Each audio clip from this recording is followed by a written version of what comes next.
Meanwhile, the British Prime Minister admits his plans to wipe out the budget deficit are taking longer than he had hoped. David Cameron is warning voters to brace for painful decisions on the economy. Cameron sought to fend off the image of his party as a defender of the rich. He says the Conservative Party is made up of people who want to make progress in life and insisted his goal was to spread and not defend privilege.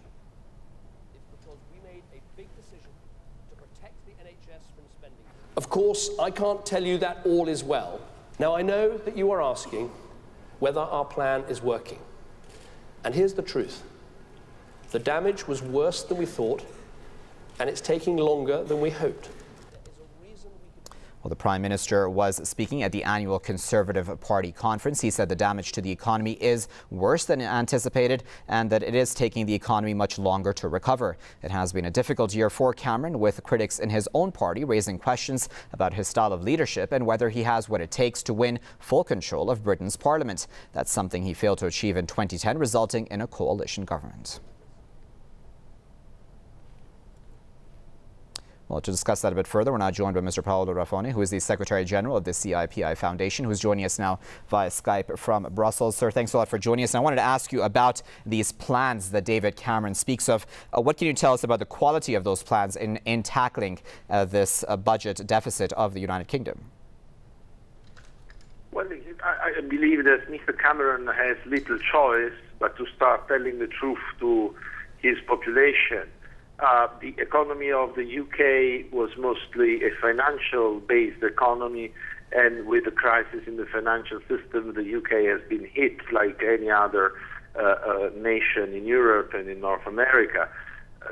The situation in the UK was even more disastrous. It's enough to remember what happened to certain major banks in the UK a couple of years ago, like Northern Rock and others. More recently, even the scandal that touched Barclays. So the situation of the UK is really on a very thin space. It's no more a power. It's a country among others. And this is what the speech of Mr. Cameron wants to acknowledge. But, sir, he also spoke about the fact that his goal was to spread, that is, and not to defend privilege. How do you assess that statement? This matter is just a political discourse.